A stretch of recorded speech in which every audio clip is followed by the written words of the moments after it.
Shalom Bapak Ibu Saudara terkasih dalam Tuhan Yesus. Puji nama Tuhan, kita sudah masuk di bulan ketiga di tahun 2026. Di bulan Maret ini kita punya tema khotbah masih terkait dengan bulan Februari, yaitu pahlawan iman, unshakable faith. Kita belajar dari tokoh-tokoh Alkitab yang diproses Tuhan, diuji Tuhan sehingga mereka boleh mengalami janji Tuhan yang luar biasa. Mereka boleh dipakai Tuhan secara luar biasa. Sehingga nama Tuhan dipermuliakan melalui kehidupan mereka. Malam hari kita akan belajar unshakable faith. Iman yang tak tergoncangkan. Iman yang tak tergoyahkan. Dari seorang tokoh Alkitab yaitu Abraham. Ada 4 poin yang bisa kita pelajari. Kalau memungkinkan kita akan bahas sampai poin yang keempat. Kalau tidak kita akan bahas sampai ketiga. Yang pertama adalah Abraham diutus pergi ke suatu tempat yang belum ditunjukkan.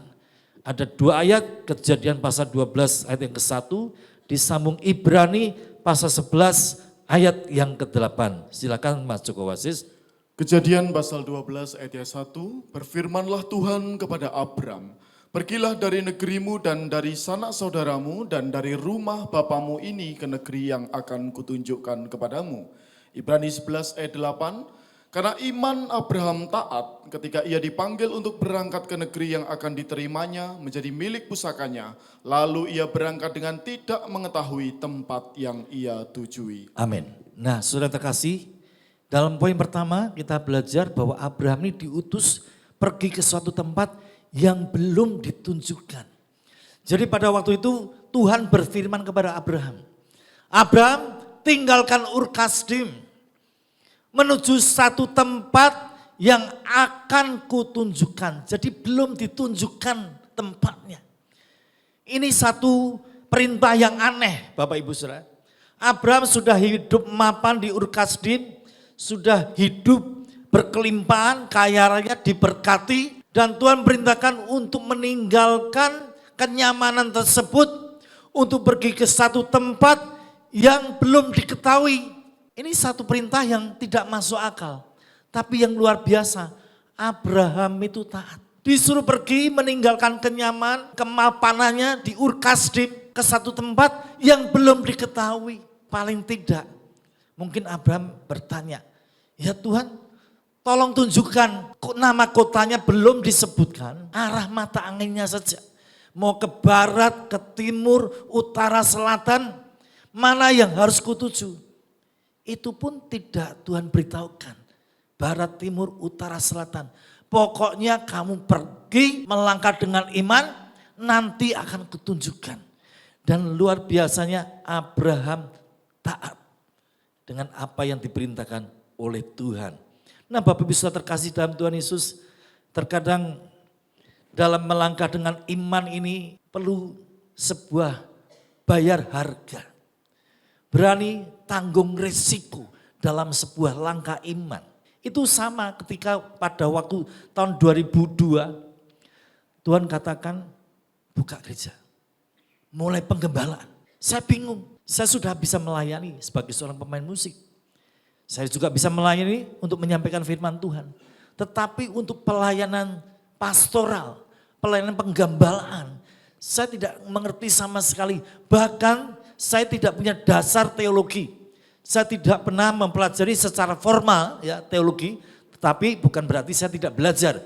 Saya belajar, saya membaca lebih dari 500 buku rohani, belum termasuk tabloid, majalah-majalah rohani, belum termasuk yang di internet. Saya belajar dan belajar, tetapi saya tidak tahu mau bagaimana. Tahun 2002 ketika Tuhan berbicara kepada saya untuk buka gereja. Baru 3 tahun setelah saya berdoa minta peneguhan, baru tahun 2005 saya melangkah dengan iman untuk mulai mengikuti panggilan Tuhan. Karena sudah tidak bisa ditawar lagi pada waktu itu. Saya mau tidak mau harus mengikuti apa yang menjadi panggilan Tuhan. Dan Tuhan pimpin langkah demi langkah, Tuhan pimpin ya. Mimpin perjamuan kudus saja pada waktu itu tidak bisa. Belajar, tanya hamba-hamba Tuhan yang saya kenal. Memimpin upacara kematian juga tidak bisa. Tanya kepada pendeta yang saya kenal. Memimpin pemberkatan nikah juga enggak bisa. tanya sama pendeta-pendeta yang saya kenal. Itu persis ketika saya dipanggil Tuhan untuk melayani Tuhan. Nah, demikian Abraham. Dia berani melangkah dengan iman, meninggalkan semua kemapanan, kenyamanannya, berkat berkelimpahan ditinggalkan untuk memenuhi panggilan Tuhan Yesus dalam kehidupan Abraham. Sejarah Alkitab mencatat Polikarpus, yaitu salah satu murid daripada Rasul Yohanes, bapak-bapak gereja, usianya pada waktu itu 86 tahun. Diperintahkan untuk menyangkal Yesus bisa hidup atau mati, dihukum mati. Usia 86, dia katakan, aku lebih baik mati daripada menyangkal Yesus. Dan pada akhirnya Polikarpus dibunuh sebagai martir, mati karena nama Tuhan Yesus. Dan Polikarpus ini dipercaya bahwa dia adalah anak kecil pada waktu Tuhan Yesus memberikan makan 5.000 orang ya dengan 5 roti dan 2 ikan. Itu yang Polikarpus sebagai anak kecil yang memberikan kepada Tuhan Yesus pada waktu itu. Dalam langkah iman ada sebuah risiko yang harus kita tanggung. Dalam langkah iman ada harga yang harus kita bayar. Tetapi tanpa kita melangkah dengan iman, kita tidak akan pernah melihat pertolongan Tuhan. Tanpa langkah iman, kita tidak akan pernah lihat mujizat Tuhan terjadi dalam hidup kita. Dan pada saat kita taat kepada Tuhan, maka Tuhan akan menyertai, Tuhan akan memberkati. Coba kita lihat next berikutnya. Lukas pasal 17, ayat 11 sampai dengan ayat yang ke-14. Lukas pasal 17 ayat 11 sampai 14. Dalam perjalanannya ke Yerusalem, Yesus menyusur perbatasan Samaria dan Galilea. Ketika ia memasuki suatu desa, datanglah 10 orang kusta menemui dia. Mereka tinggal berdiri agak jauh dan berteriak, Yesus, Guru, kasihanilah kami. Lalu ia memandang mereka dan berkata, pergilah, perlihatkanlah dirimu kepada imam-imam. Dan sementara mereka di tengah jalan, mereka menjadi tahir. Amin. Pada waktu itu ada 10 orang kena penyakit kusta. Ketika melihat Yesus, ya, yang seringkali menyembuhkan orang sakit, mentahirkan penyakit kusta, maka mereka berseru memanggil Yesus, tolong kami, sembuhkan kami, tahirkan kami. Apa yang dilakukan oleh Tuhan Yesus? Dia berdoa? Tidak. Tuhan Yesus tidak berdoa. Tetapi dia memerintahkan, perlihatkan, pergi kepada imam-imam dan perlihatkan dirimu kepada mereka. Dan perhatikan kalimat ayat yang terakhir, ayat yang ke-14, kalimat terakhir dikatakan, dan sementara mereka di tengah jalan, mereka menjadi tahir. Belum ketemu imam, belum menunjukkan sakit kustanya kepada para imam. Tetapi ketika mereka taat kepada perintah Tuhan Yesus, ketika firman Tuhan datang, itulah rema. Dan mereka melangkah dengan iman. Sebelum sampai kepada imam-imam tersebut, penyakit kustanya sudah ditahirkan. Kesepuluhnya semuanya tahir dan sembuh. Cuman ada sayangnya Bapak Ibu. Yang sangat disayangkan dari 10 orang yang mengalami mujizat Tuhan. Enggak mungkin orang sakit kusta itu bisa sembuh tanpa mujizat. Dari 10 orang yang mengalami mujizat Tuhan yang luar biasa, itu cuma 1 orang yang punya cara berterima kasih. Cuma 1 yang balik kepada Tuhan Yesus dan mempermuliakan nama Tuhan. Tuhan Yesus tanya, yang 9 mana? Enggak ada. Berapa banyak orang Kristen, Bapak Ibu Saudara? Ketika hidupnya masih susah, masih miskin, ya, masih hidup pas-pasan, doanya kenceng. Doa pagi datang, doa kemah Daud datang, doa malam datang, doa puasa datang, doa semalam suntuk datang, semuanya datang. Pokoknya doa, doa, doa dan doa. Tapi ketika mulai berkat turun, terima berkat yang lebih lebar, tokonya semakin ramai dengan para pembeli. Perusahaannya semakin lebih banyak order, omsetnya semakin meningkat, berkatnya bertambah, berkelimpahan, ditambah-tambahkan oleh Tuhan. Mulai lupa kepada sang visi pemberi berkat, lupa. Tidak lagi doa malam, tidak lagi doa pagi, tidak lagi doa puasa. Pak Pendeta, saya tidak punya waktu untuk berdoa kemah Daud. Pak Pendeta, saya tidak punya waktu lagi untuk doa malam. Saya sibuk, banyak customer-customer yang harus berjumpa dengan saya. Banyak perkara-perkara yang harus saya selesaikan. Ini seringkali terjadi ketika anak Tuhan diberkati luar biasa, lupa kepada si pemberi berkat. Oleh sebab itu, Bapak Ibu Saudara, mari kita belajar dalam segala keadaan, terlebih ketika kita sudah diberkati Tuhan. Seharusnya kita menjadi semakin excited untuk mengikut Tuhan. Kita semakin rindu untuk senantiasa diam di bawah kaki Tuhan, berdoa, memuji, menyembah Tuhan. Itu yang harus kita lakukan. Mari kita belajar taat. Poin pertama kita bisa lihat, Abraham diutus Tuhan pergi ke suatu tempat yang belum ditunjukkan. Dan dia melangkah dengan iman, dengan ketaatan, dia menuruti perintah Tuhan. Itu yang pertama. Yang kedua adalah menunggu waktu yang lama untuk pengenapan janji Tuhan. Kita akan buka Kejadian pasal 21 ayat 1 sampai dengan ayat yang kelima. Kejadian pasal 21 ayat 1 sampai 5. Tuhan memperhatikan Sarah seperti yang difirmankannya dan Tuhan melakukan kepada Sarah seperti yang dijanjikannya. Maka mengandunglah Sarah, lalu ia melahirkan seorang anak laki-laki bagi Abraham dalam masa tuanya. Pada waktu yang telah ditetapkan sesuai dengan firman Allah kepadanya, Abraham menamai anaknya yang baru lahir itu Ishak yang dilahirkan Sarah baginya. Kemudian Abraham menyunat Ishak, anaknya itu ketika berumur 8 hari, seperti yang diperintahkan Allah kepadanya. Adapun Abraham berumur 100 tahun ketika Ishak anaknya lahir baginya. Amin. Ya. Akhirnya Abraham mengalami janji Tuhan yang luar biasa. Sudah perhatikan? Umur berapa Abraham menerima janji Tuhan, Ishak lahir? Ayat kelima katakan, usianya 100 tahun dia menerima janji Tuhan. Dan sudah berapa lama, kapan pertama kali janji itu diucapkan oleh Tuhan kepada Abraham? Kejadian 12 ayat keempat, tidak usah dibuka. Abraham menerima janji Allah untuk pertama kali, itu usianya 75 tahun. Jadi kalau kita hitung, Abraham menantikan janji Tuhan itu, menunggu janji Tuhan digenapi dalam hidupnya itu selama 25 tahun. Bapak Ibu Saudara, 25 tahun. Menurut Bapak Ibu Saudara 25 tahun waktu yang panjang atau waktu yang sangat singkat? Halo? Waktu yang panjang sekali. Dari hari ke hari Abraham menunggu. Dari minggu ke minggu dia tunggu janji Tuhan. Dari bulan ke bulan dia tunggu. Dari tahun ke tahun dia tunggu. Tahun pertama, tahun kedua, tahun ketiga belum ada tanda-tanda kelahiran anaknya. Tahun keempat, tahun kelima belum ada apa-apa. Tidak terjadi apa-apa. Tahun ke-7, tahun ke-8 sampai ke-10 kebanyakan orang akan berkata ini bukan janji Tuhan. Tuhan Yesus telah bohong, tidak mengenapi janjinya dalam hidupku. 25 tahun. Kira-kira pekerjaan apa yang paling membosankan di dunia ini Bapak Ibu? Pekerjaan apa? Menunggu. Apalagi menunggu janji Tuhan.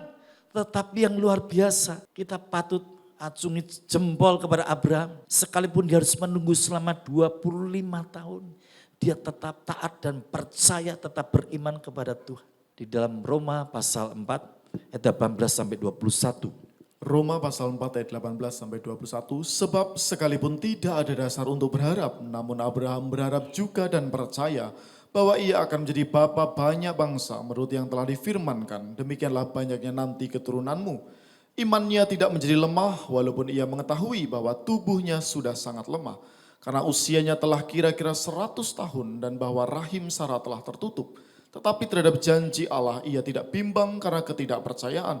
Malah ia diperkuat dalam imannya dan ia memuliakan Allah dengan penuh keyakinan bahwa Allah berkuasa untuk melaksanakan apa yang telah ia janjikan. Amin. Luar biasa. Sekalipun harus menunggu 25 tahun, ayat 19 dikatakan, imannya tidak menjadi lemah walaupun ia mengetahui bahwa tubuhnya sudah sangat lemah. Karena usianya telah kira-kira 100 tahun dan bahwa rahim Sarah telah tertutup. Tidak bisa lagi hamil, tertutup. Tetapi Abraham tetap percaya Allah berkuasa untuk melaksanakan apa yang telah ia janjikannya. Yang percaya katakan amin. Rahim Sarah telah tertutup. Usianya sudah sangat tua, Tidak mungkin lagi bisa menghasilkan keturunan. Tetapi Abraham tetap percaya, tetap beriman, tetap menunggu janji Tuhan digenapi. Lebih lanjut Ibrani 11 ayat 11 sampai 12. Ibrani pasal 11 ayat 11 sampai 12, karena iman ia juga dan Sarah beroleh kekuatan untuk menurunkan anak cucu walaupun usianya sudah lewat. Karena ia menganggap dia yang memberikan janji itu setia. Itulah sebabnya maka dari satu orang, malahan orang yang telah mati pucuk, terpancar keturunan besar seperti bintang di langit dan seperti pasir di tepi laut yang tidak terhitung banyaknya. Amin. Ya. Dikatakan firman Tuhan, Abraham orang yang telah mati pucuk. Saudara, ada yang tahu mati pucuk itu artinya apa? Mati pucuk itu apa? Bapak Ibu Saudara? Saya tidak tahu Alkitab, Lembaga Alkitab Indonesia menerjemahkan itu dengan mati pucuk. Setelah saya cari tahu, rupanya orang yang mati pucuk itu artinya orang tersebut impoten. Tahu ya impoten? Itu bukan important ya, beda dengan important. VIP, very important persons, ya, duduknya paling depan. Apalagi VVIP, very very important persons. Orang-orang yang sangat penting, itu penting. Tetapi kalau impoten itu penyakit Bapak Ibu Saudara. Ada penyakit tidak bisa ereksi. Pria-pria yang tidak bisa ereksi, maaf, penisnya. Sehingga tidak memungkinkan untuk bisa berhubungan suami istri. Kalau tidak bisa berhubungan suami istri, tidak mungkin bisa punya anak. Tetapi janji Tuhan luar biasa Bapak Ibu Saudara. Abraham sudah impoten, tetapi dia tetap percaya bahwa Tuhan berkuasa melakukan apa yang telah dijanjikannya. Ini yang sangat luar biasa. Lebih lanjut, Kejadian 18 ayat yang ke-11. Kejadian pasal 18 ayat 11, adapun Abraham dan Sarah telah tua dan lanjut umurnya dan Sarah telah mati haid. Amin. Sarah telah mati haid, rahimnya tertutup, berarti dalam bahasa sekarang Sarah sudah monopaus. Orang yang monopaus masih bisa punya anak Bapak Ibu? Halo? Nggak bisa. Dua-duanya sudah tidak mungkin bisa menghasilkan keturunan. Tetapi luar biasanya Abraham tetap percaya. Sehingga dia disebut bapak orang beriman. Namanya Abraham adalah bapak bagi banyak orang, bagi banyak bangsa. Dia tetap percaya. Sesuatu yang sangat luar biasa untuk menggenapi janji Tuhan terjadi dalam kehidupan mereka. Saya yakin dan percaya tentunya Abraham akan disembuhkan dari penyakit impotennya. Jelas ya, untuk bisa melakukan hubungan seks. Dan Sarah Tuhan buat menjadi muda dan cantik kembali. Tuh, Pak ayatnya di mana Pak? Kok enggak pernah baca? Oh memang tidak tertulis secara harafiah. Tetapi kita bisa mempelajari bahwa Sarah dijadikan muda kembali sehingga memungkinkan boleh hamil dan melahirkan seorang anak. Mari kita pelajari baik-baik dalam Kejadian 20 ayat 1 sampai 3. Kejadian 20 ayat 1 sampai 3, lalu Abraham berangkat dari situ ke tanah Negeb dan ia menetap antara Kades dan Syur. Ia tinggal di Gerar sebagai orang asing, oleh karena Abraham telah mengatakan tentang Sarah istrinya, dia saudaraku. Maka Abimelek, raja Gerar, menyuruh mengambil Sarah. Tetapi pada waktu malam Allah datang kepada Abimelek dalam suatu mimpi serta berfirman kepadanya, engkau harus mati oleh karena perempuan yang telah kau ambil itu, sebab ia sudah bersuami. Amin. Ya, jadi pada waktu itu mereka sedang pergi menuju ke Gerar. Dan Raja Gerar pada waktu itu namanya Abimelek. Dan ketika Abimelek melihat Sarah, dia jatuh cinta dan mengutus orang untuk mengambil Sarah menjadi selirnya, menjadi istri mudanya. Ini ayat Kejadian pasal 20.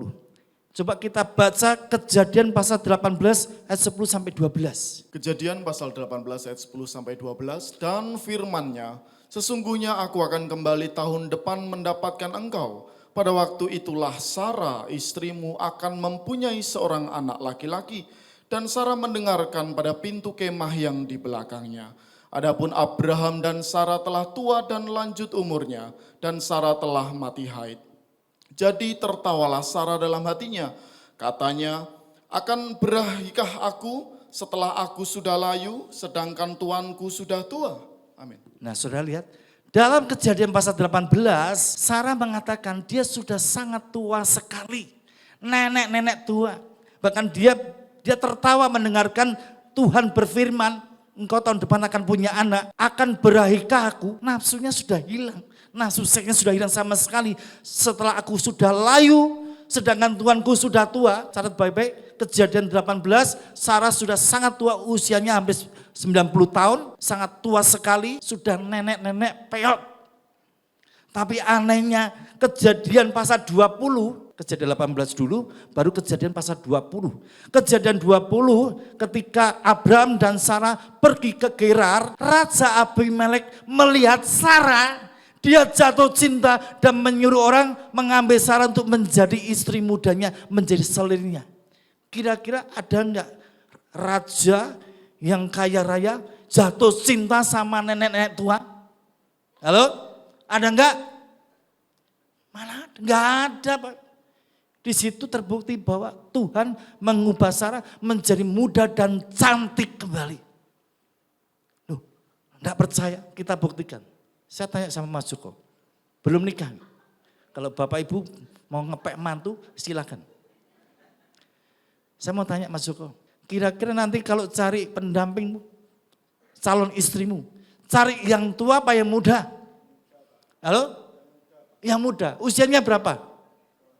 Stek, berapa? 24 tahun gitu? Ya 25, kasih 55 tahun mau enggak? Sudah wayahnya pensiun 55 tahun. Mau enggak dikasih wanita usia 55 tahun menjadi istrimu? Enggak mau, kenapa? Tuhan enggak mau. Ini Mas Joko aja bukan raja, orang biasa. Dia enggak mau sama nenek-nenek tua 60 tahun suruh kawin, enggak mau. Carinya yang muda, 25 tahun lah maksimal. Apalagi Raja Abimelek, mungkin enggak dia jatuh cinta sama nenek-nenek tua, usianya 90 tahun, sudah peot. Enggak mungkin.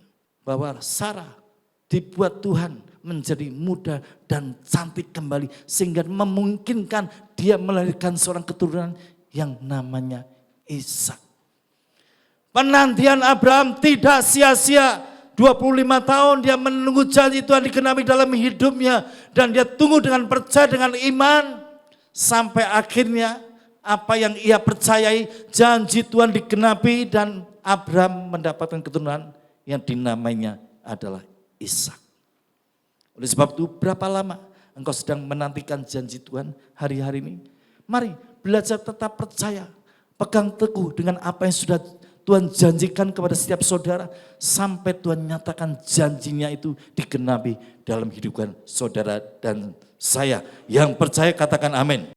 Yang ketiga, pengujian iman Abraham. Kita akan buka Kejadian pasal 22 ayat 1 sampai ayat yang ketiga. Kejadian pasal 22 ayat 1 sampai 3. Setelah semuanya itu Allah mencoba Abraham. Ia berfirman kepadanya, Abraham, lalu sahutnya, ya Tuhan, firman-Nya, ambillah anakmu yang tunggal itu yang engkau kasihi, yakni Ishak.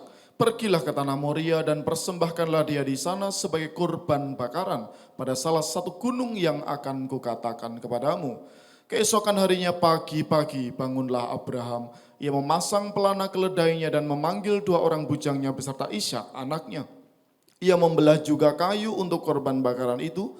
Lalu berangkatlah ia dan pergi ke tempat yang dikatakan Allah kepadanya. Amin. Ya, pengujian iman Abraham yang terakhir. Tuhan berfirman kepada Abraham, hai Abraham, persembahkan Ishak sebagai korban bakaran.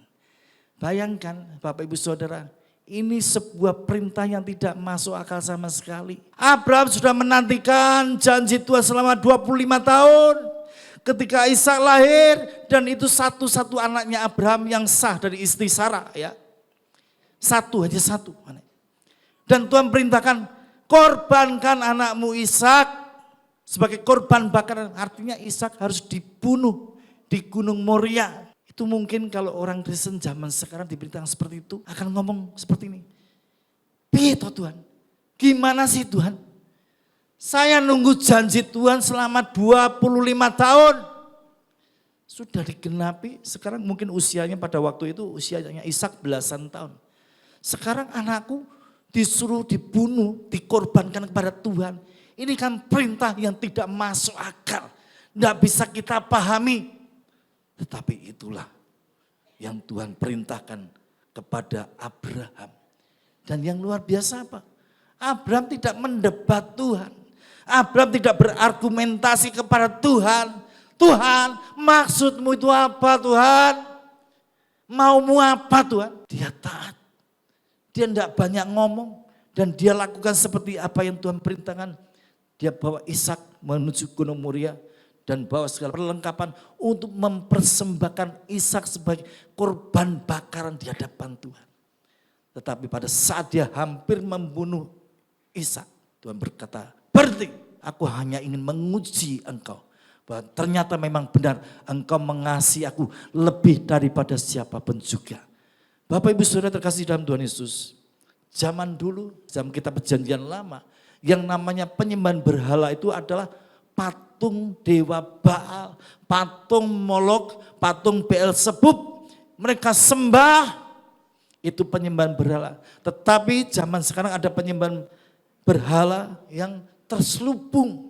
Yaitu ketika kita mencintai suami kita, istri kita, orang tua kita, anak-anak kita. Lebih daripada mengasihi Tuhan Yesus, itu menjadi berhala di dalam hidup kita. Mari kita lihat Lukas pasal 14 ayat yang ke-26. Silakan masuk ke Wasis. Lukas pasal 14 ayat yang ke-26. Jikalau seorang datang kepadaku dan ia tidak membenci bapaknya, ibunya, istrinya, anak-anaknya, saudara-saudaranya laki-laki atau perempuan, bahkan nyawanya sendiri, ia tidak dapat menjadi muridku. Amin. Ya. Tuhan Yesus katakan, barang siapa tidak membenci bapaknya, ibunya, istri, suami, anak-anaknya, dia tidak layak menjadi muridku. Ini bukan berarti letterless kita diajar Tuhan untuk membenci bapak, ibu kita, suami, istri kita, anak-anak kita. Tidak. Tetapi yang dimaksud Tuhan adalah jikalau seseorang mengasihi suami, istri, orang tua, anak-anaknya lebih daripada mengasihi Tuhan Yesus. Itu artinya kita sudah memberhalakan orang yang kita cintai. Orang yang suami kita, istri kita, orang tua atau anak-anak kita. Jadi artinya Tuhan ingin bahwa kasih kita yang terutama adalah kasih kepada Tuhan Yesus. Yang kedua kepada keluarga, suami, istri, anak-anak dan orang tua kita. Nah, kita belajar bahwa apa yang Tuhan perintahkan kepada Abraham hanya bentuk sebuah pengujian. Apakah Abraham memberhalakan Ishak atau tidak? Apakah Abraham betul-betul mencintai, mengasihi Tuhan lebih daripada siapapun juga? Dan ternyata Abraham sudah membuktikan bahwa imannya, kasihnya yang terutama hanya kepada Allah Israel, kepada Allah Abraham. Sehingga Tuhan berkenan kepada Abraham. Seringkali Bapak Ibu Saudara, berhala di zaman sekarang ini seperti berhala-berhala yang mungkin tidak terlihat kita menyembah berhala. Tetapi ketika kita punya hobi yang mengikat hidup kita, membuat kita lupa untuk berdoa, lupa membaca Alkitab, bahkan lupa untuk datang beribadah, itu sudah menjadi berhala dalam hidup kita. Mungkin berhala itu dalam bentuk hobi-hobi, suka mancing, sehingga lupa waktu, lupa untuk memuji dan menyembah Tuhan, lupa untuk berdoa kepada Tuhan. Mungkin dalam bentuk nonton drakor, seringkali membuat kita lebih mengutamakan drakor daripada membaca firman Tuhan. Lebih mengutamakan drakor daripada memuji dan menyembah Tuhan, masuk dalam hadirat berdoa. Oleh sebab itu Bapak Ibu Saudara terkasih dalam Tuhan Yesus, Abraham menerima janji Tuhan yang luar biasa karena dia betul-betul mengasihi Tuhan. Dan ketika imannya diuji, dia tetap mengasihi Tuhan lebih daripada siapapun juga, lebih daripada apapun juga. Closing statement saya adalah memiliki iman, terkadang iman yang kita uji dalam jangka waktu yang sangat lama. Tetapi selama kita berpegang teguh pada iman kita, maka suatu hari apa yang kita percayai pasti terjadi. Amin.